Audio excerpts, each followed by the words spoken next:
Grüße aus Zypern, Nordzypern, um genauer zu sein. Ich mache heute eine Rundreise mit meiner Maklerin. Dennis heißt sie. Und mal sehen, wie der Informationsaustausch stattfinden wird. Ich war ja gestern in Lefkoşa gewesen, bei der Hauptgemeinde von Nordzypern und habe mir jetzt mal vorab Informationen eingeholt über die rechtliche Situation vom Kauf, wie viel man kaufen kann, was man kaufen kann und wie man Staatsbürger wird hier. Und da habe ich im Internet kursieren immer so diverse Informationen, dass man mehrere Objekte kaufen kann. Also ich habe gestern herausgefunden gehabt, die haben gesagt, nur ein Objekt und auch nur das Grundstück darf auch nur so ein Dönüm, sprich 1338 Quadratmeter groß sein und keine weiteren Objekte. Wenn man jetzt so bei den Maklern Antalya Homes schaut, ne, dann sieht man halt einen Text, dass dann ein halbes Jahr lang möglich war, weitere Wohnungen noch dazu zu kaufen, aber ab dem 28.11.2022 nicht mehr der Fall ist. Dann könnte das eigentlich richtig sein, dass man eine gewisse Zeit überkaufen konnte, aber jetzt halt nicht mehr, nur ein Objekt. Und bei der Staatsbürgerschaft habe ich herausgefunden gehabt, dass man 3 Millionen Euro investieren muss, um Staatsbürger zu sein. Ich habe auch mal gefragt, wie das vonstatten geht, wenn man nur ein Objekt kaufen soll oder kann. Kann ja nicht sein, dass man 3 Millionen auf einen Schlag ausgibt, weil so viele Objekte gibt es nicht. Vielleicht, ja, gibt schon ein paar, aber ne? Da meinte sie, ja, man kann ja eine Firma gründen, aber ich bin überhaupt nicht ein Fan davon, nur 49% von einer Firma Teilhaber zu sein, wo ich 100% Geld investiere. Ja, mag sein, dass dann halt die Anwälte den Vertrag so gestrickt haben, dass man die volle Entscheidungsbefugnis selber hat und tun und walten lassen kann, was man will. Wenn dem so ist, so warum muss ich das denn überhaupt machen? Ne? Ich finde, es ist für mich noch nicht rund, was das angeht. Ich werde mich in diesem Thema noch beschäftigen müssen. Dann könnte man nämlich aufgrund einer Firma peu à peu kaufen.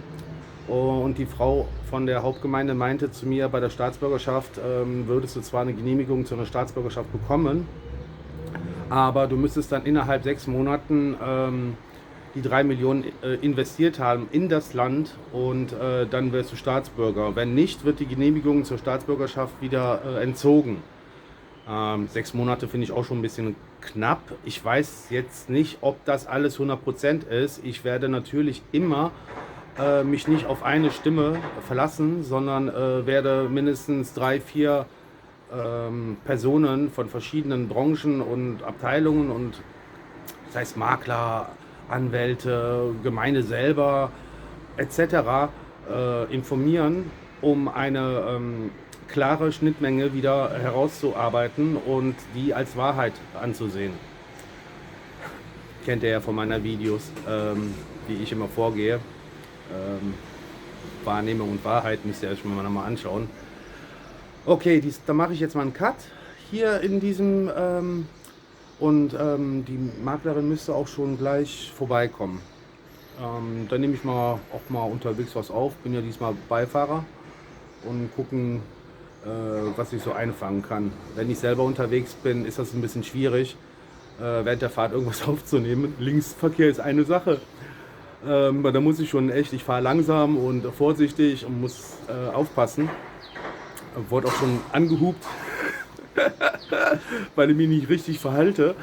Aber deshalb, jetzt als Beifahrer ist natürlich mal eine schöne Aktion. Ja, dann bis später mal. Tja, das war dann wohl nichts mit Straße mal ein bisschen aufnehmen. Tja, mit der Maklerin hat man ja eigentlich viel auszutauschen gehabt, deswegen war da keine Leerlauf gewesen, wo man hätte aufzeichnen können, die Stadt oder so. Ich werde das aber in meiner Zusammenfassung über Nordzypern erwähnen, wie was ist und so. Ich war aber jetzt mittlerweile im Maklerbüro gewesen.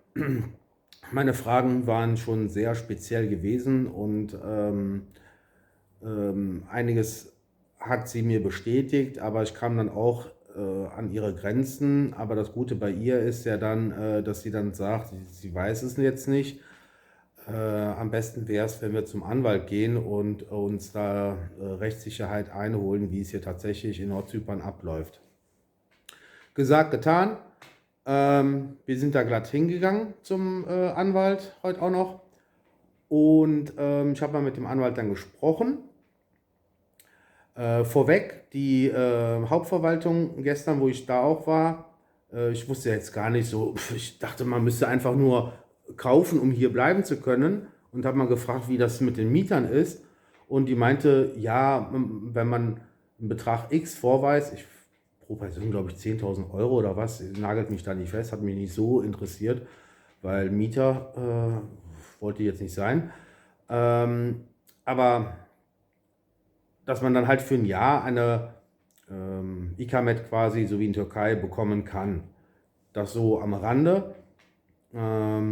Aber jetzt zum Anwalt wieder. Es ist so, tatsächlich, man kann nur ein Objekt kaufen, Landwirtschaft oder bebaubares Grundstück oder eine Villa, und das war's. Er meinte dann zu mir, ja, man könnte damit irgendwelchen Verträgen noch was machen. Bin ich aber eh kein Fan von. Entweder kaufe ich das Ding und es gehört mir und habe es dann halt in meinem Grundbuch stehen, oder ich brauche es gar nicht zu kaufen, weil ich habe keinen Bock, wenn ein Vertrag gemacht wird, ist ein anderer, hast ja natürlich einen Vertragspartner, und mit dem willst du dich nicht auseinandersetzen. Also ich persönlich mache so einen Scheiß nicht. Wenn ich was kaufe, will ich es haben.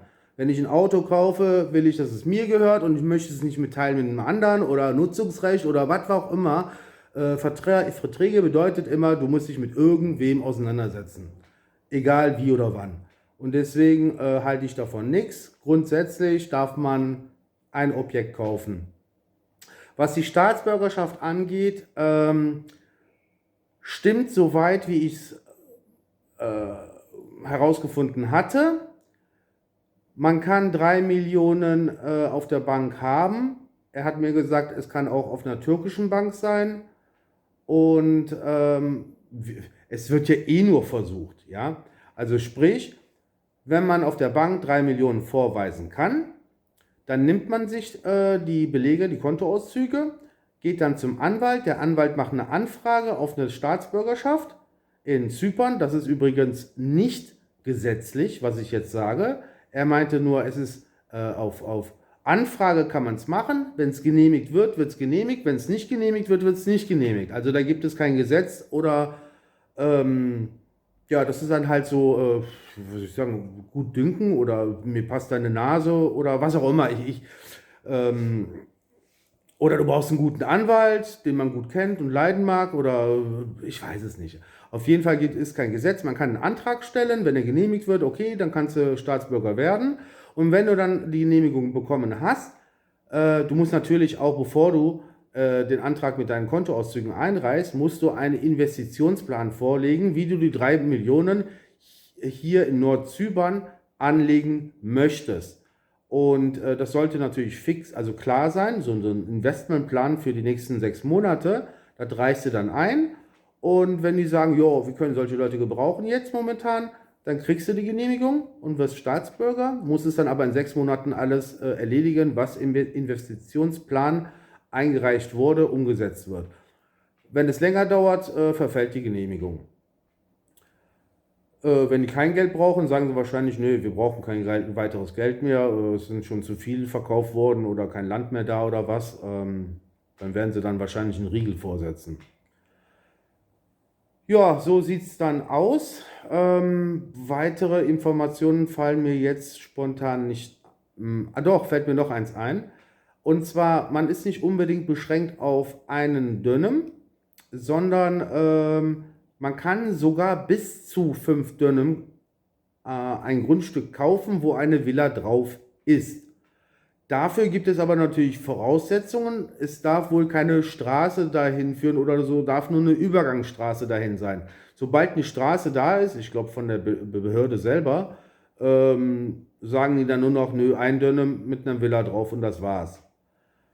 Ja, falls man einen größeren Garten haben möchte, muss man da aufpassen, dass da keine Straße ist, aber das prüft dann der Anwalt. Ich habe eigentlich einen ganz guten Anwalt gefunden. Der kann zwar kein Deutsch, aber dafür Türkisch. Der ist schon seit 21 Jahren hier und ist halt ein Zypriote.